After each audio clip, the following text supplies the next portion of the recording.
Bonjour à toutes, bonjour à tous. Aujourd'hui, on est le dimanche 19 juillet 2026. Je vous souhaite la bienvenue dans mon podcast Le français c'est facile avec Adrien. Et aujourd'hui, je ne vais pas vous parler de football parce qu'on a été éliminé. Je ne vais pas vous parler d'une expression française, mais je vais vous parler d'un film français. Tous les 10 épisodes à peu près, je vous parle d'un film français que j'aime, d'un film qui m'a marqué, et je vous explique pourquoi. Je vous raconte l'histoire du film. Mais avant ça, pour ceux qui veulent m'aider, pour ceux qui veulent me soutenir, vous pouvez vous inscrire à mon podcast sur Patreon et sur YouTube, et vous aurez accès à des contenus exclusifs. Je vous laisse regarder dans la description comment vous pouvez faire. Tout de suite, on parle d'un film qui s'appelle La Cité de la Peur. La Cité de la Peur. C'est un film qui est sorti en 94. En 1994, donc j'avais 10 ans. Mais ce film, la première fois que je l'ai vu, je ne l'ai pas vu au cinéma. Je l'ai vu en cassette vidéo. Alors, pour les plus jeunes, une cassette vidéo, c'était avant le DVD. Et pour les encore plus jeunes qui m'écoutent, le DVD, c'était avant le Blu-ray, avant les plateformes de streaming. Donc, en fait, à l'époque, dans les années 80-90, le film sortait d'abord au cinéma, puis il était disponible en cassette vidéo, qu'on pouvait regarder à la télé avec un magnétoscope, et après il était disponible à la télé. Donc moi, ce film, je me souviens très bien que la première fois que je l'ai vu, c'était en cassette vidéo. Je devais avoir 12 ans, et après je l'ai vu 2 fois, 3 fois, 4 fois. J'ai dû voir ce film au moins 12 fois.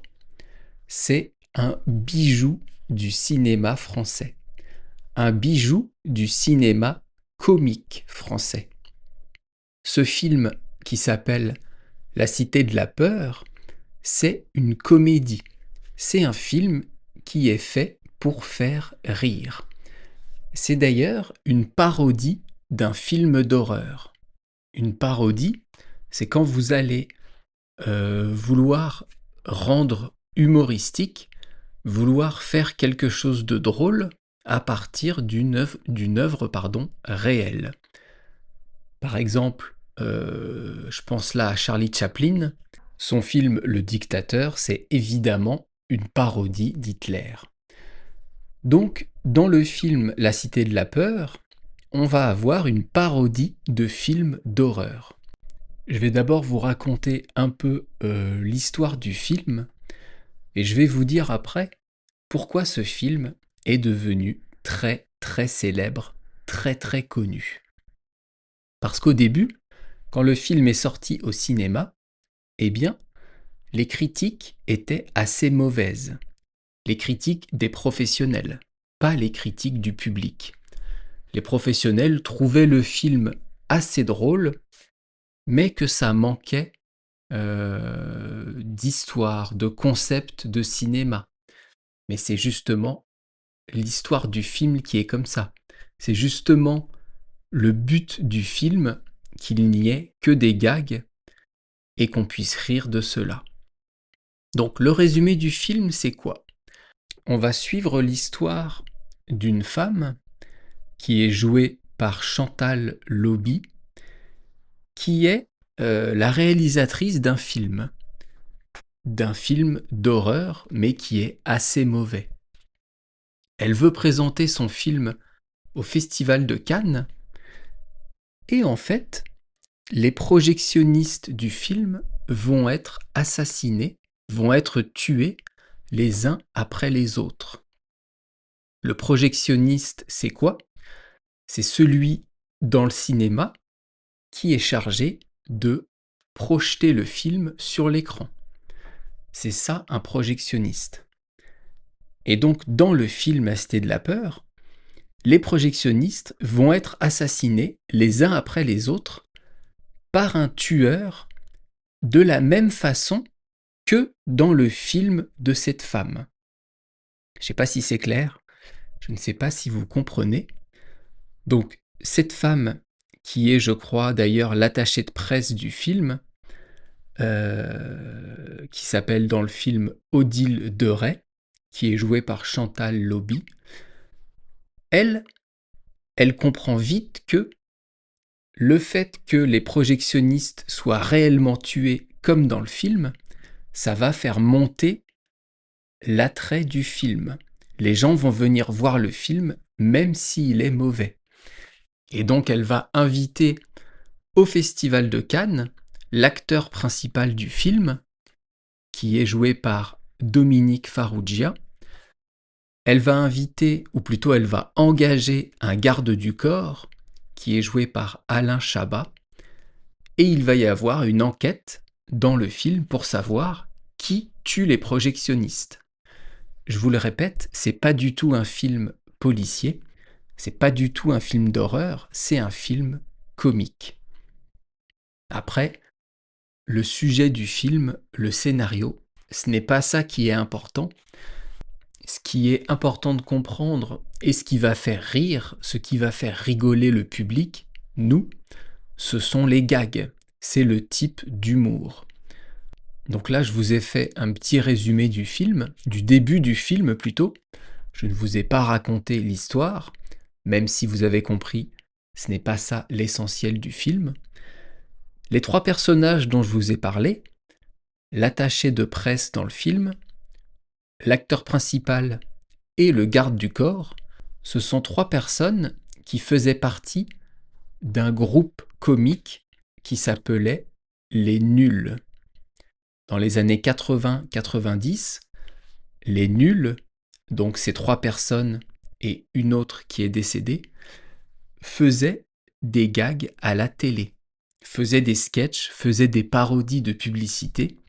Ils ont fait énormément de sketchs pour la télé qui sont très très drôles. Et ça, c'est donc leur film. La Cité de la Peur, c'est le film des nuls. Les nuls étant le groupe composé par ces personnes. Maintenant que je vous ai résumé le début du film, je vais essayer de vous faire comprendre pourquoi ce film est très très connu en français. La première chose, je pense, c'est la qualité de l'humour, la qualité des gags. Je pense que c'est tout à fait adapté à un public français. On a un humour assez ironique et il y a beaucoup de gags dans ce sens dans le film. Il y a beaucoup de gags au premier degré, basiques, que tout le monde va aimer. Et c'est vraiment un film qu'il faut voir plusieurs fois. Pourquoi ? Parce que si vous ne le voyez qu'une fois, vous ne comprendrez pas tous les gags, vous ne verrez pas tout. Il faut le voir une fois, deux fois, trois fois pour vraiment apprécier le film et comprendre la densité de l'humour et toutes les références à des films déjà sortis. Dans ce film, il y a des références à Pretty Woman, il y a des références à Basic Instinct, pardon, au film Bodyguard, à Terminator. À un moment donné, il y a quelqu'un qui tape à la porte, une personne ouvre et on entend Sarah Connor et la personne dit non, c'est à côté. Vous voyez, ça, c'est une référence à Terminator, bien sûr, qui cherchait Sarah Connor pour la tuer. Et une minute après, on entend encore quelqu'un taper à la porte d'à côté et dire Sarah Connor, oui, et tout, tout. Là, il y a un bruitage, comme si Sarah Connor se faisait tuer. Bref, c'est pas très drôle quand je le raconte comme ça, mais je vous assure que ce film, c'est un bijou. C'est une référence pour beaucoup, beaucoup de Français. Alors pourquoi je vous en parle ? D'abord parce que, comme tous les films dont je vous parle, ce sont des films que j'ai aimés, et c'est bien pour vous qui apprenez le français de voir des films en français. Mais c'est aussi bien parce que dans les discussions, surtout avec les personnes de plus de 35-40 ans comme moi, il y a forcément des références à ce film qui vont sortir un moment ou à un autre.